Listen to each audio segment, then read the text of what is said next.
We all know that feeling, right? You want to really get something, understand it deeply, but who has the time to wade through tons of information? Yeah, you're looking for those aha moments, the real insights, but without getting totally overwhelmed. Exactly. And that's what we're aiming for here today. We're doing a deep dive into a really significant story, one with lessons that honestly still resonate. We are. We're zoning in on an excerpt from Day 6, Joseph's Life, From Prison to Palace, which is a daily Bible study by Fazioli Publishing. It's a great source.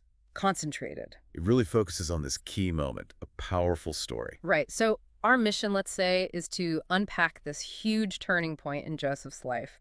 We're talking Genesis chapter 41, verses 1 through 40, and pull out what it tells us about, perseverance, faith. and how these totally unexpected chances can just pop up. Okay, so set the scene for us.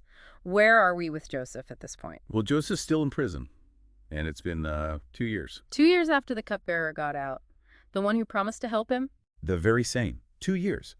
So imagine being Joseph. You had this glimmer of hope, and then nothing for 2 years. Oof, that's rough. You can almost hear the questions he must have been asking. Absolutely. Like, Lord, did you forget me? Or haven't I been faithful enough? Maybe even, is this really it? Is this how my story ends? It really drives home that feeling of waiting, of maybe even despair setting in. It does, but it also introduces this idea, doesn't it? That sometimes what feels like a delay isn't necessarily a denial.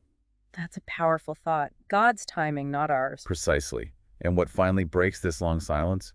It's Pharaoh. He starts having these really disturbing dreams. Ah, the dreams. Okay, remind us what they were. Right, so there are two. First, Mhm. he sees 7 healthy, fat cows come up from the Nile. Okay, sounds good so far. Then 7 other cows, really thin and sickly looking, come up and they eat the fat cows. Yikes. Okay, and the second dream. Similar theme. 7 full, healthy heads of grain growing on one stalk. Good harvest. Then 7 other heads of grain, thin and scorched by the east wind, sprout up and swallow the healthy heads. Wow.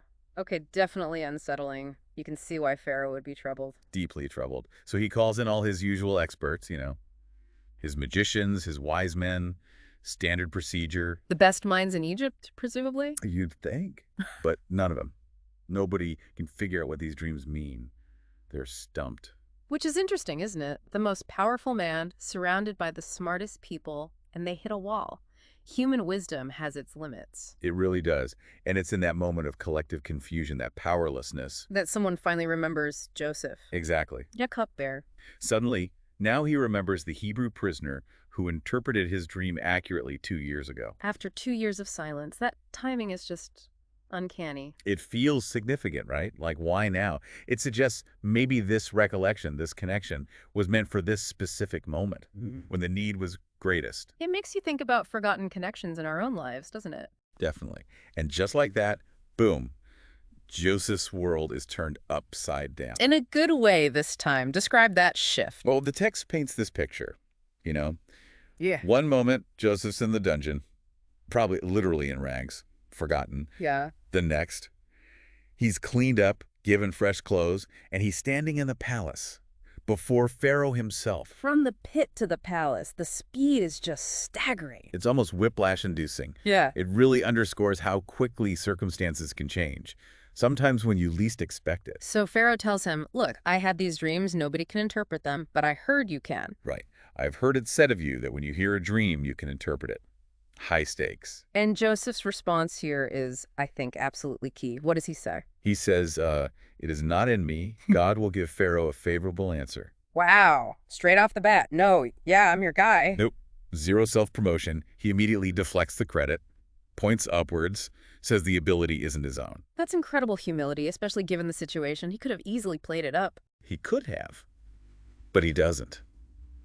It's a profound lesson right there, isn't it? Acknowledging a higher power or, factors beyond yourself. Absolutely. So then he proceeds to interpret the dreams. Yes. He explains that the 2 dreams are actually one message from God. They mean the same thing. Oh, yes.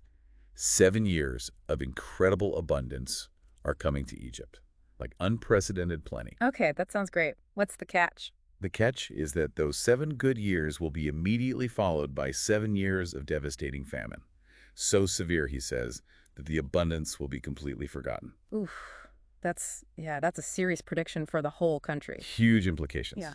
And Joseph explains that the repetition, the two dreams, means the matter is firmly decided by God and will happen soon. So it's not just a possibility, it's a certainty. Exactly. But here's where Joseph really shines, I think. He doesn't just drop this bombshell prediction and walk away. Right. He offers a solution, too. Yes, he proposes a plan. He advises Pharaoh to find a discerning and wise man and put him in charge.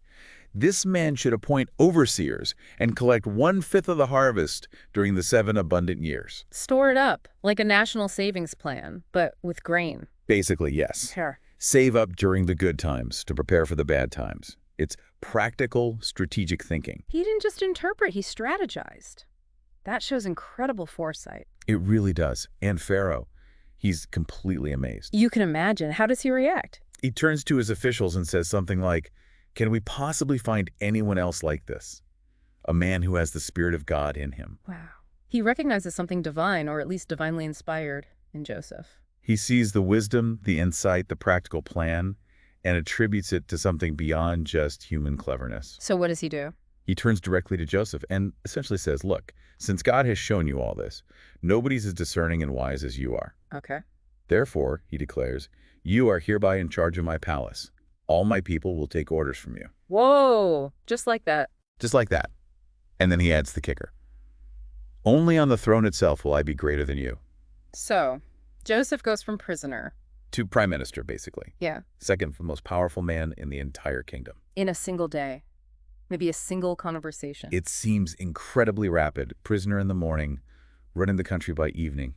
It's a staggering transformation. It really drives home that central message, doesn't it? That, your prison isn't permanent. Exactly. The suffering you've endured, the waiting, the hardship. Yeah. It's not the end of your story. Things can change dramatically and unexpectedly. And that connects directly to anyone listening who might be feeling stuck or overlooked or just waiting for breakthrough. It's a powerful reminder that maybe, just maybe, there's a bigger purpose unfolding behind the scenes. And it's also crucial, isn't it, that Joseph's elevation wasn't just about him getting out of jail and getting a fancy job. Not at all. It was instrumental. His position, his wisdom, his plan, it was all necessary to save countless lives, maybe even the entire nation, from starvation. There was a greater purpose to his journey, even the suffering part. Which prompts us to ask ourselves, perhaps, what are our own struggles preparing us for? What doors might be getting ready to open because of what we're going through now? Yeah, what kind of position, maybe not in government, but in life, in service, are we being shaped for? It encourages us not to sort of despise the waiting periods or lose faith when things are hard. Because you just don't know what's around the corner. You really don't. So wrapping this part of the story up, the big takeaway seems to be this powerful reminder. Unexpected opportunities really can arise, especially after tough times. And those periods where nothing seems to be happening, those delays, they might actually be part of a larger unfolding plan we just can't see yet. It's about perspective and about holding on to faith through the waiting. Definitely. Which leads to maybe a final thought for everyone listening to mull over. Okay. Think about your own life. Can you recall a time when something felt really negative, a setback, a difficult situation? And looking back now, you can see how that situation somehow eventually led to an unexpected positive turn, an opportunity you never saw coming. A situation where the bad thing was actually necessary for the good thing to happen later. Exactly. What might those past experiences suggest about the nature of challenges you might be facing right now, and the potential for future breakthroughs that are maybe invisible at the moment? That's a great question to sit with. Food for thought, definitely.